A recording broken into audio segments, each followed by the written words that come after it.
Welcome to Command and Control, a podcast series about military command and the control measures used to orchestrate combat engagements and wars. This episode is about self-deception and the conspiracy of optimism that occurs within military headquarters and their commanders, with Charles Vandepeer. The show is sponsored by Systematic. Systematic's world-leading command and control software, the Citaware suite, is in use in 16 NATO countries and more than 50 militaries worldwide. Its open architecture allows complete integration with legacy systems while meeting all NATO interoperability standards, and its intuitive interface bridges language and domain barriers across alliances. Researchers categorise people, military ones in particular, in a variety of ways. There's a notable pattern though. Senior officers that I meet can be generally split into two factions: those that genuinely seek out challenge for their views, and a group that say they want it but absolutely do not. It will come as little surprise to those in the military that the latter group is substantially larger than the former. Indeed, commanders and officers who actually try to find people who disagree with their policies, practices and views, to challenge them and sharpen their minds, their approaches and their tactics, those are few and far between. In a military force, the power-distance relationship is the highest of any other organisation or institution, and navies sit at the top of that pyramid. That power-distance relationship is one that describes how individuals view authority and an unequal distribution of power. When captains of warships have traditionally had power of life or death over crew, often the oldest and most experienced person on board, and have themselves grown up in that culture, it's not difficult to see why such metrics arise. But it also makes them the least likely to seek, and certainly not relish, challenge. And also why internal challenge doesn't work particularly well in doing anything but affirming the conventional view. But there's another factor that skews the military psyche: a culture of self-deception and a conspiracy of optimism. I came across an article written in War on the Rocks back in 2019, and I thought it worth bringing to your attention. I could have just posted it on social media, but it was good. I mean, really good, and worthy of much more than simple signposting. So I reached out to the author and asked him to come speak about his findings. Dr Charles Vandepeer is a senior academic in intelligence and national security at Charles Stuart University in Australia. Charles's career has included service in the Royal Australian Air Force as an intelligence officer, gaining operational experience on deployments to the Middle East. Prior to joining the Air Force, he served in the Australian Army Reserve. Charles has also worked as a civilian defence operations research scientist and was an adjunct fellow at the University of Oklahoma's Centre for Intelligence and National Security. He has spoken and published on intelligence analysis, military history, operations research, question asking, critical thinking and decision making. Charles, welcome to the show. Let's start with the basics. When I say conspiracy of optimism, it became a popular phrase in Europe, particularly in the UK, as academics started using the phrase about military procurement back in around 2012. But your article referred to this in a different way, or using procurement as only one aspect. So what's the central thesis of that article and your research and finding at that stage? Peter, look, thanks for having me, and thanks for reaching out. I guess it's always a timely topic because it doesn't go away. And I guess that was the central theme of what I was looking at. The context, I guess, that I led with was that it was actually a Minister of Defence in Australia who used the quote, conspiracy of optimism, when describing back in the 2000s advice that he was getting from the most senior officers in the Australian Defence Force. And that was in relation to Australia was looking at replacing our ageing F-111 fleet with JSF or F-35s out of the States. And he was being assured that there wouldn't be any issue getting JSFs into service. Looking at 2012 was the time frame. And from what he knew, thought that the timing was just not going to be achievable in any way, shape or form. And he was proved correct. So he went against the advice of the senior military officers in the Australian Defence Force and went ahead and, to fill a gap in our, aviation security for the country, went ahead and procured 24 Super Hornets. And sure enough, they reached FOC, which is final operational capability, in 2012. We didn't have the JSFs as he'd anticipated by then, and the F-111s had been retired in 2010. So I guess by ignoring the advice he was getting, but I guess he was concerned that he just kept on getting positive advice, that everything was going to be okay, and it clearly wasn't. And he spoke about that on a couple of occasions. And I guess that got me interested in, and again, it's a quote, conspiracy of optimism. When your Minister of Defence is using it, you know there's probably some issues.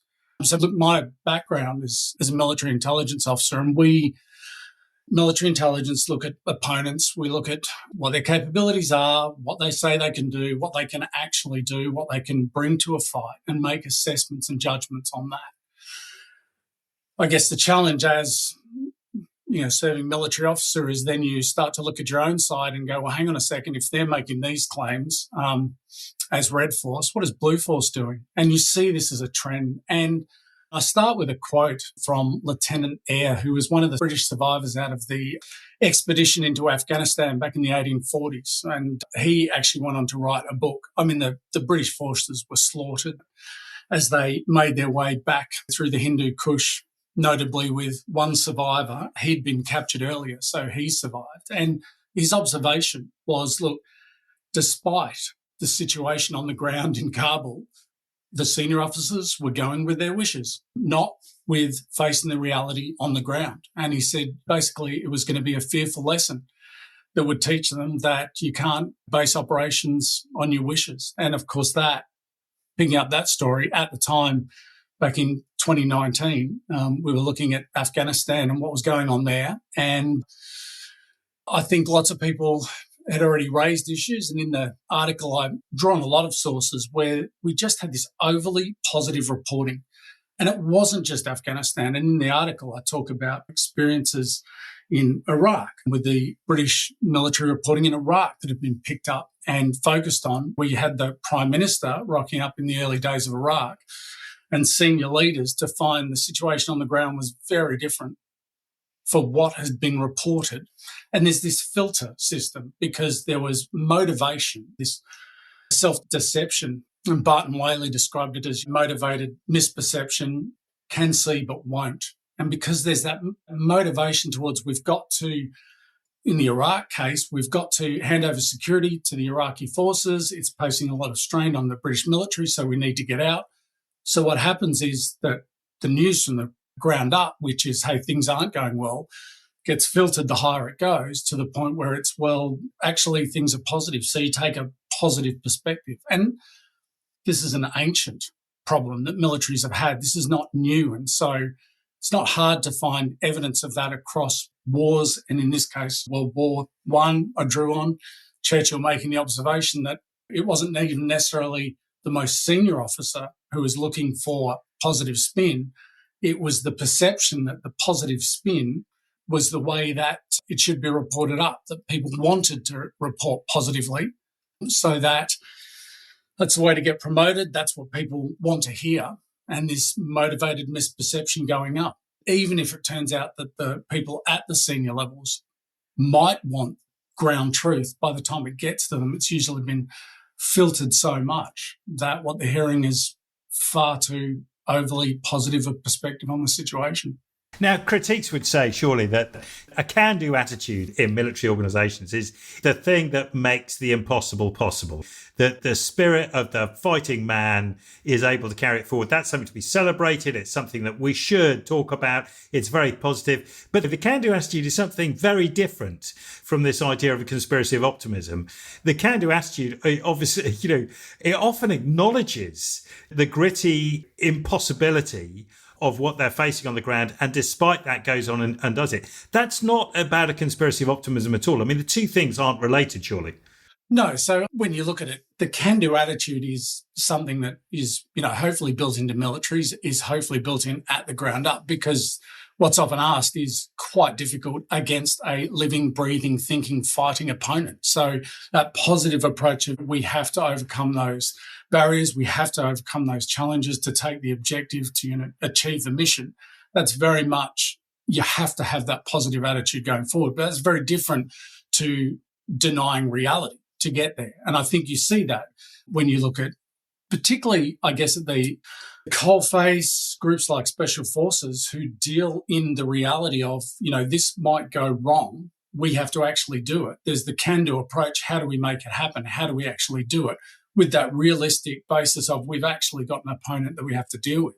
And I think the challenge is the higher up you go, the more divorced from that immediate threat to life.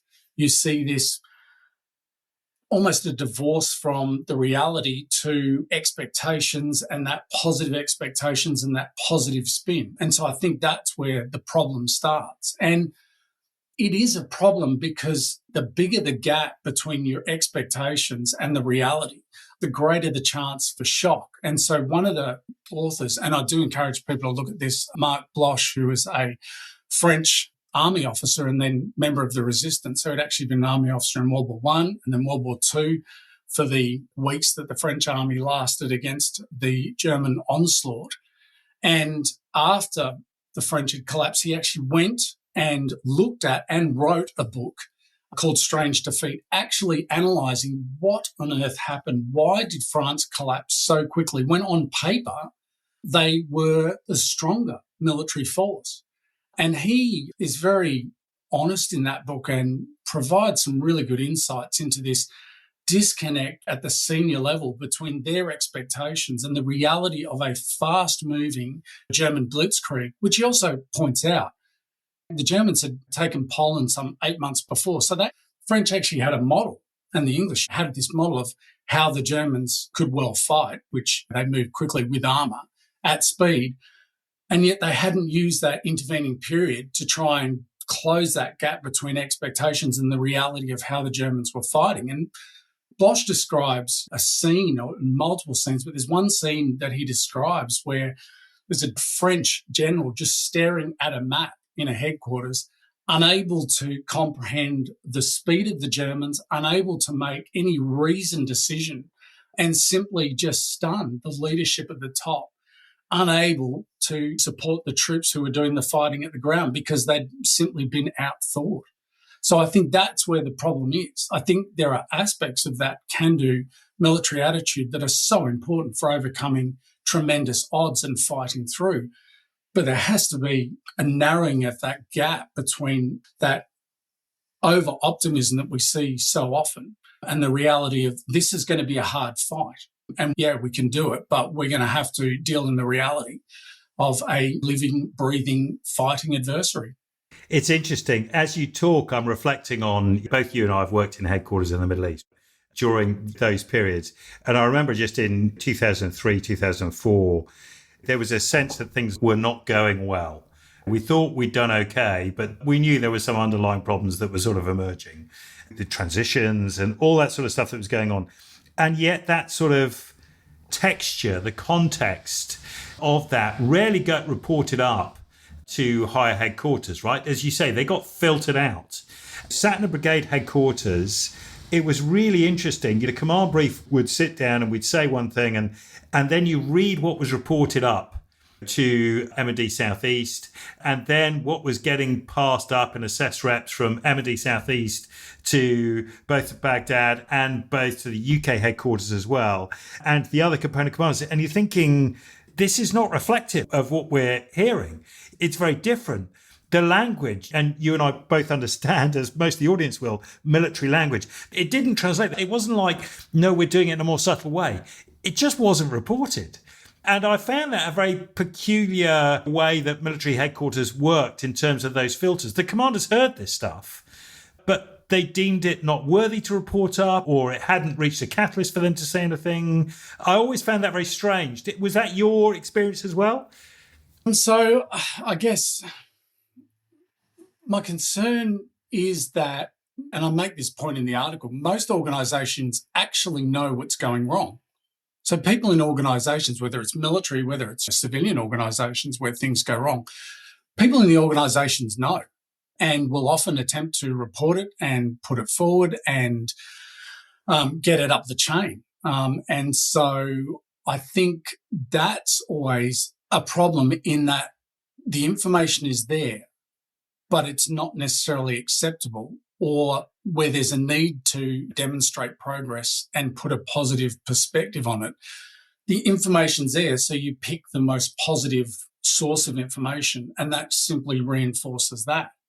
So that would be my perspective and my observation on that, the information exists, it just gets filtered as it goes up with the expectation that people want to hear something that's far more positive. And yet people on the ground know the situation. One of the challenges, I guess, is in assessing those things is what are the measures that you use? And, Vietnam, we saw body counts used as a measure. There were similar things potentially in Afghanistan.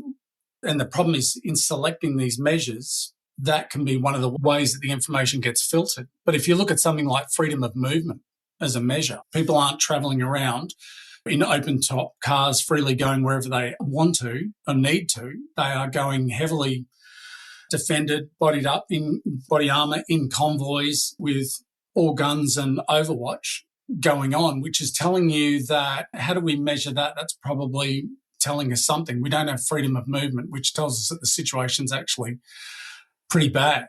But I think an efforts from the top, and there can be efforts from the top to try and get that information up.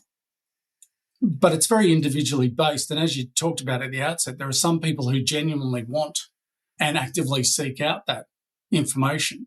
But for the most part, it gets filtered out because everybody's busy and running around trying to get stuff done and potentially fight the fight as well.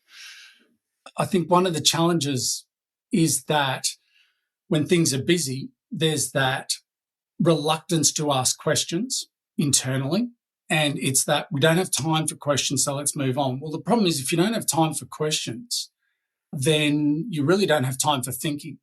And I think, and one of your listeners might correct me, but I reckon it was Boyd who, in one of his lengthy and insightful slide packs, talks about trying to get an adversary where they are so internally focused on processes and putting so much time and effort into making their own systems work that they forget about the adversary outside. And I think that is one of the challenges. You want to impose that on an adversary, but the problem is, well, what if you're imposing that on yourself?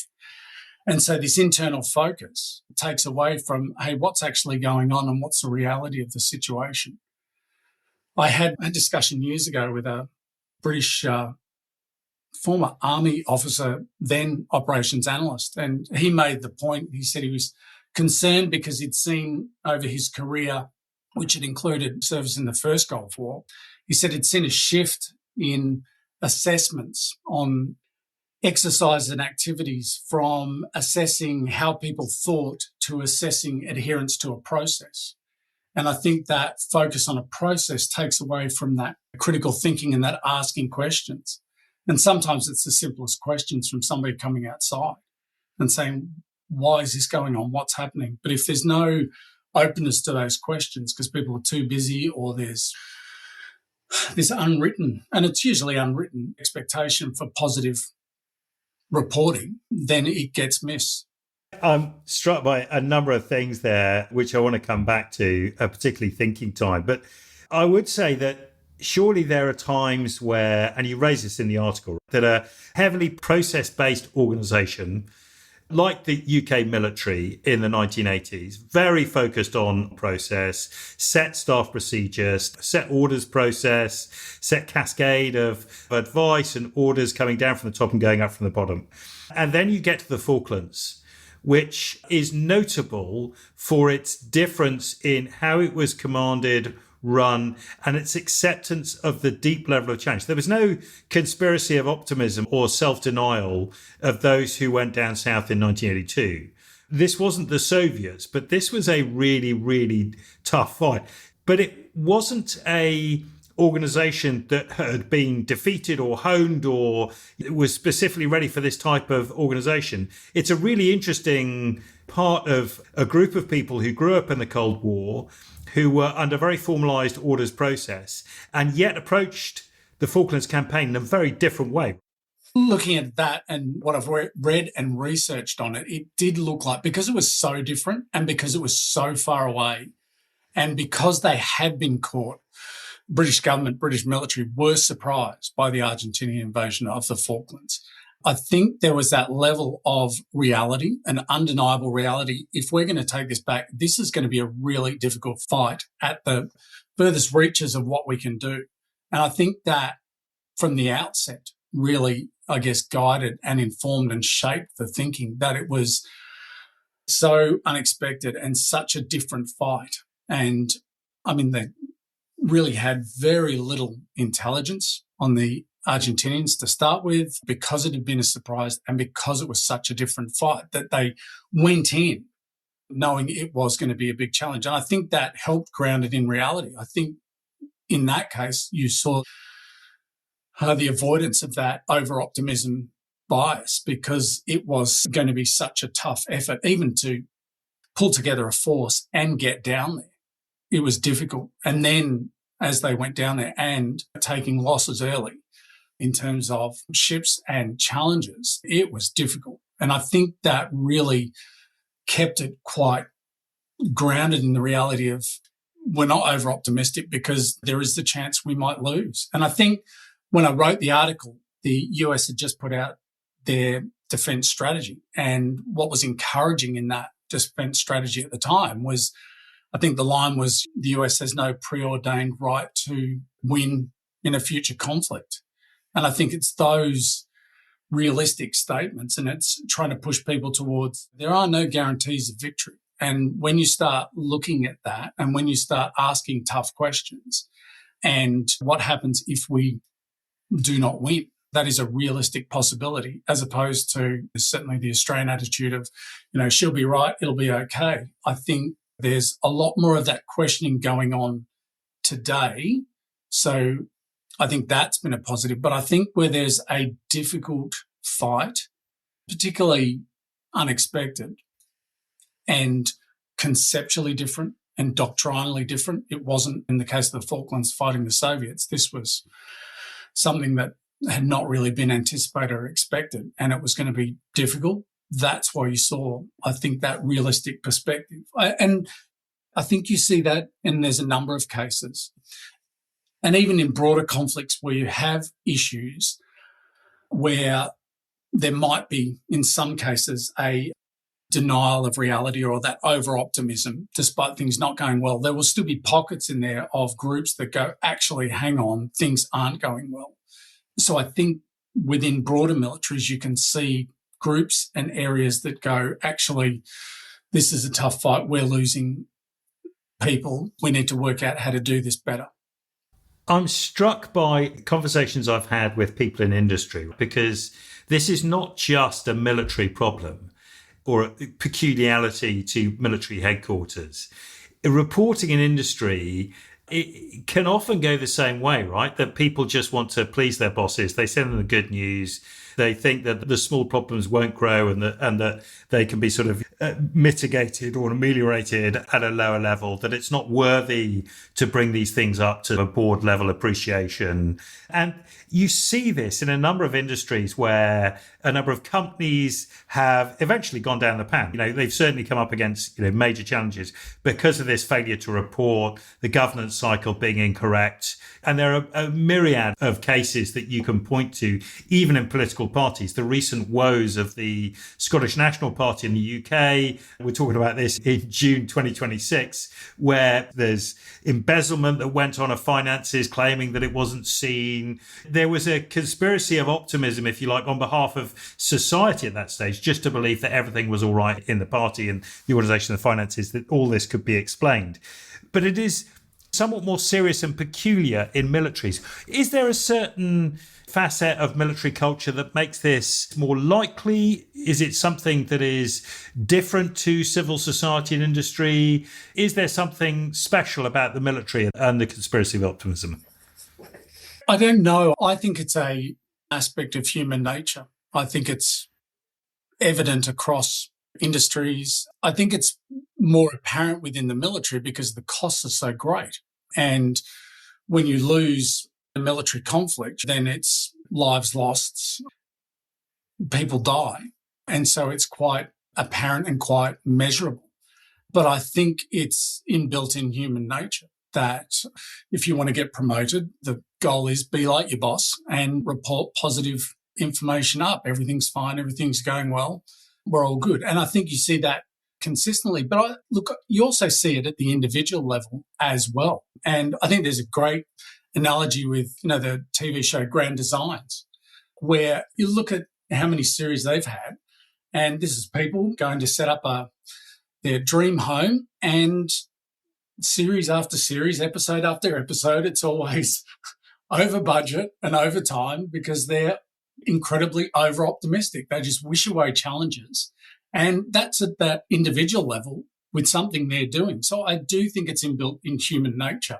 And if you go back to ancient accounts of warfare, hubris and overconfidence are just continually warned against in these texts. So I don't think it's necessarily peculiar to the military. I just think it's more apparent when you have things that go wrong, because all of a sudden it's quite apparent. The reporting in Vietnam up to the Tet Offensive, things are going well. And then you had the Tet Offensive, which they talk about being a tactical victory for the US, but a strategic failure because the reality was so different. The Viet Cong could launch this major attack on cities and be broadcast across US televisions, which was an entirely different narrative to what had been being presented by the government and through the military. It was such a disconnect.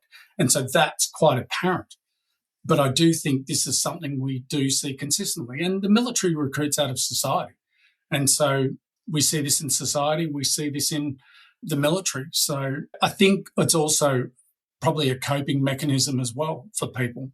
When it all gets too much, then an optimistic outlook is probably something we default to. I guess the other downside is when we start defaulting to a pessimistic outlook, we end up with major societal issues as well.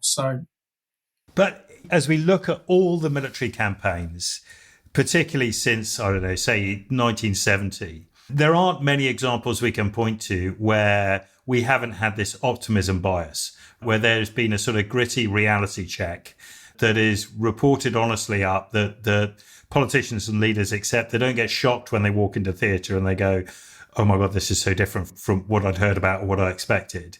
There aren't more than a handful of those. So there is clearly an issue that still exists, but we know how to overcome this. It's within social sciences literature, within expert advice. There are people who can tell you how you stop having delusions of adequacy and an optimism bias. We know how to do that in headquarters, right? You point to some of these factors in the article. Yeah, but it takes time, it takes effort. And I think leaders have to actively seek out those alternative perspectives. They have to reward those alternative perspectives. They have to encourage those alternative perspectives that provide that different source of information that say, well, actually, things aren't going right. They have to be open and willing to question. And that has to be the accepted mode.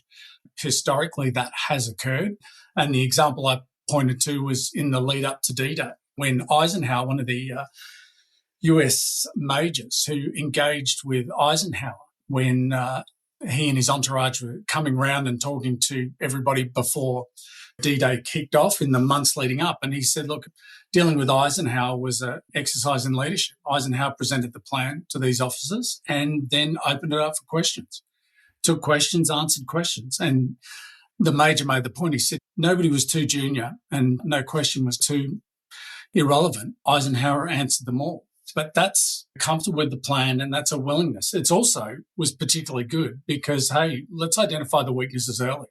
And I think that's one of the important aspects is you've got to develop an environment where the questions can be asked and raised and pursued, because what you're trying to do is build a better plan or achieve a better outcome. If you can't handle questions from inside your headquarters or inside your own ranks, if they're seen as unacceptable or uncomfortable, then you're kind of missing the opportunity, because the next series of feedback you get might be from an adversary who's taking advantage of the very weaknesses and problems that your own side would have been pointing out and asking. So I think it's hard work. Also, thinking about it now, I compare it, I'd say, a little bit like logistics. It's never solved. It's a constant thing. And I think the over-optimism and this optimism bias is a constant challenge. So it's not solved at one point. It's a constant thing that leaders have to actively encourage, because situations change. It's not like we've done this. It's a bit like red teaming. You do red teaming. Okay, we've done red teaming, so situation's good. We understand it. Well, no, red teaming helps, but it's no guarantee. You need to keep on questioning and challenging prior to, during, and hopefully after the operation as well. But it does take effort, and I guess it's a constant shift. Out of interest, last week we had Senate estimates here in Australia. So we had our senior military officers appear before Senate, which is our upper house, and asked a series of questions. And our current chief of Air Force actually highlighted a situation of, to quote him, optimism bias within the Air Force. And he was asked about why is it that Air Force flying hours have decreased so much. He said, we've got to this year and it looks like we're going to be decreasing, for some platforms up to 25%. And his answer was, actually, what I've done is I've stepped in and we've had to remove the optimism bias because our previous few years we've been overestimating how many flying hours that we would achieve on our platforms. So here's the most senior officer in the Air Force having to step in and say, no, what we need to do is be accurate, not simply overestimate what these flying hours are going to be. And you think about that from an operations analysis perspective, that's a simple problem. What did we fly last year? What did we estimate? What's the gap? What about the year before? What did we fly?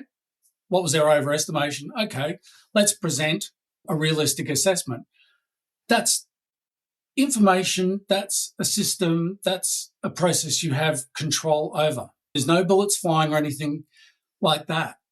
And the concern watching that is, from an operations analysis point of view, you've got the data, that's simple, and yet we still had this optimism bias, and we still had to have the most senior person in Air Force step in to say, no, we want to go with accuracy for our assessments going forward. So I think it's a constant challenge.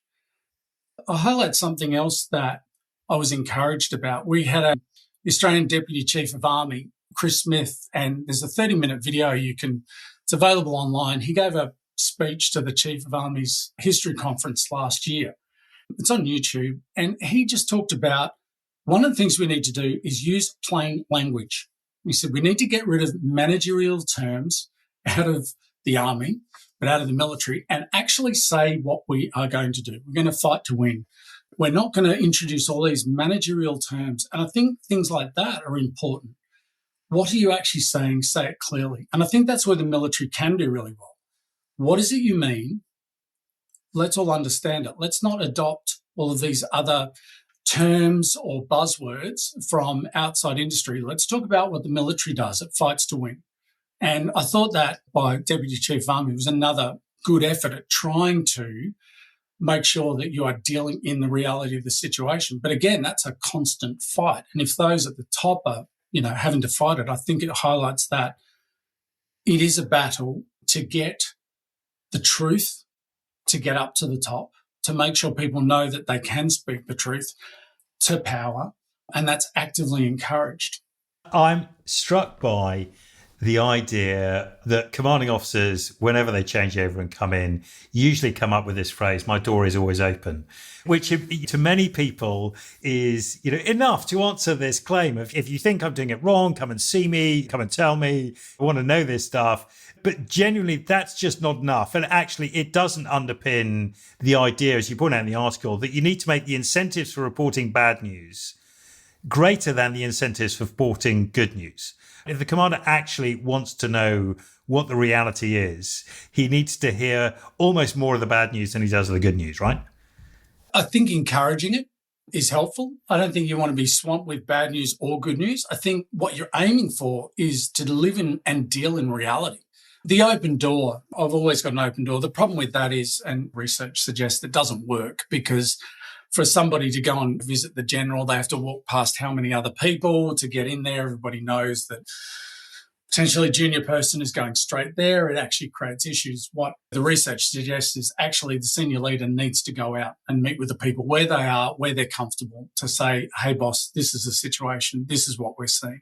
So it's on the leadership to get out there to meet people where they are and where they feel comfortable, because there is such a rank imbalance and there's such a challenge anyway.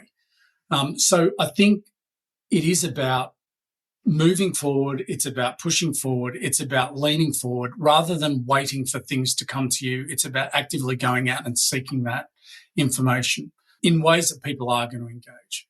So the open door, I think, just doesn't really work in practice. I think what I'd emphasise is that issue about reality is that it's not overly positive news, it's not overly negative news. It's how do we get the reality of a situation? You know, that's what intelligence officers look for. What is the actual reality beyond words? What are the actions? What do we actually look through? And one of the aspects I think that is good for leaders at any level to do is they get briefings. There's always concerns about senior officer fascination devices, you know, these kind of things that flick up on slides and machines that go bing and all of those kind of things. It's like one of the aspects that I kind of looked at post the article is this powerful words of show me, show me, show me it working, take me to where it is, show me it in action, show me it in the field, show me the reality. And I think that show me is so important. It gets beyond the vaporware and words to actually, what is it that we've actually got? What is it that we can actually do? And I think in an information overloaded environment, I think that's really important. It's not just taking things at face value. It's when people go, hey, show me, it's like, well, okay, the boss is serious. They actually want to know. And I think that invites that reciprocation of, well, you wanted to see it. Here's what it actually looks like. It's not quite as good as the glossy brochures, but actually it still does this well. And I think that is part of that way of getting me closer to the reality. And the other thing I'd say is, for a military force that deals in reality, you think about that from an opponent's perspective. If you went up against a military who is dealing in reality, making their decisions based on their actual capabilities, what they can do, that's a pretty formidable opponent, and that's a pretty formidable deterrent. One of the things that is evident from looking at all these campaigns and reflecting on this conversation is the point about commanders who think, right, and create themselves thinking time. So it's not just the going out and the show me, it's those who have the ability to sit in silence, in doodle, in read a book, and allow their subconscious to work to come up with some of these plans that start to understand the reality, to overcome the optimism, to reflect on what they're hearing, and to create that. In the academic world, you know, even in the business world now, this is called the attention economy, right? The idea that you are not distracted by things that go ping, by dashboards and endless presentations, that you have time to reflect, consider, is one of those things that happened in 1982, where we're holding up as a good example of where military commanders escaped the optimism bias in the process they had before. That's no self-delusion. The fact that they were en route south, there was no TV, there was not real-time signals, there was no Merc or chat functions that they were dealing with. There was just going out, seeing people, seeing ships, and then spending time thinking about the campaign, thinking about the adversary, thinking about what they were capable of. Was one of those moments where you get to this idea that we can think and create space for thinking. And yet the narrative about command and control today is about speed. It's about you won't have time to think. You need to do these things so fast that the only time for thinking is prior to a campaign. Do you think that we've lost some of that worthiness of thinking that Jim Mattis and others talked about? The idea that he would take a small library with him to reflect and use his time to think, consider, spend time allowing his subconscious to work to overcome these things. Is there something in that? Do you think we're in trouble with this obsession with speed? I think we're in trouble with the distraction that systems and tools and apps and everything throw at us. And I think if things are going to move as quickly as people argue, then prior to, as you point out, is the thinking time. Well, we better be doing some pretty deep thinking right now if we're just going to have to react. I don't think and this is my personal opinion, yes, there will be speed, and they talk about things happening in seconds and microseconds. But if you look at any conflicts that are going on currently, they seem to take a while. They're certainly going on longer than the belligerents expected and planned. And so there was a former colleague of mine talked about what happens after the 10 minutes of terror. So the conflict isn't finished then. I don't think things are decided as quickly as we might anticipate. And I think in that, we're probably a bit over-optimistic about how quickly things can be decided when we have humans on the other side who are just not necessarily going to accept that you've decided it's over, so it's over. Not with some of the potential adversaries that we face going forward. I think thinking time is critical, but I think the distraction, the speed is always going to be fundamentally important. So we can also be spending time thinking about how we're going to use speed, because if you're thinking about red force versus blue force, how do we impose issues on the adversary by moving quickly and denying them the time to think? And then you just reverse that engineering and say, well, okay, so if they're going to deny us the time to think, how do we counter that? How do we give ourselves more time to think? I think thinking is highly underrated. And the time for thinking, I think, is invaluable. I wrote this article because I was, at the time, a part-time academic and I had time to think. And I think having that time and setting aside that time is really invaluable without distraction. The problem is that too much of what we think is thinking time is actually just scrolling on a computer and having Google stealing more of our time through distraction. So we don't have that dedicated thinking time. I would argue we're in the age of cyber warfare and we're in the age of hypersonic missiles and all of that. But I would argue, even in this day and age, that the time to think and the investment of thinking is fundamentally important because it gets to mindset. And when we're talking about super expensive weapons and we're talking about speed and we're talking about high-end conflict, actually one of the most powerful approaches is a change in mindset. And you can only do that by thinking and being confronted and being challenged and being willing to ask deep questions. Why? Why not? What if? I think that mindset change is so fundamentally important because what you have already can be used in a better way. And I go back to World War II, and there is a great book that the British government put out after World War II. I think it was 1947. It's called Science at War. And it looked at a whole bunch of aspects of this kind of breakthrough of science, but also operations research. That's really where operations research, operations analysis really came to the fore and was established in the UK and the US. And one of the arguments this publication made was actually what was often required was better use of what we already had rather than just waiting for new weapons. And I think how can we use what we've already got is a great way of thinking and spending time considering that. And it's often just better use of what you have rather than, oh, it's new, how can we do this? And I think throughout history, it wasn't necessarily big forces, it was the better forces that won. And they didn't have to have greater numbers, they just had to be better coordinated and use what they had more effectively. Charles, thanks for coming on the show, reprising that 2019 article. We'll stick a link to that article in the show notes. And we'll also put the link out on Christmas speech at the Army History Conference about language, because it is something that's worthy of checking out and listening to. And I look forward to speaking to you again come September as your new book comes out for a conversation I think the audience will really enjoy. Over the summer of 2026, and I use summer in a Northern Hemisphere term, starting later this month, we're going to run a mini series of the show looking specifically at the future of US military command and control, not simply by going over JADC2 or CJADC2, but rather by talking about each fighting service of the US military. Hold on to your hats for a bit of a roller coaster as the US Army, Navy, Marines and Air Force, as well as a special episode on the future of battlefield health and how C2 of that joint function fits in too. The show is sponsored by Systematic. Systematic. Join your partners and allies already using our cutting-edge C4 ISR Citaware suite. We hope you enjoyed the show. As well as telling your friends and colleagues about it, please do hit the like or subscribe buttons. Thanks for listening.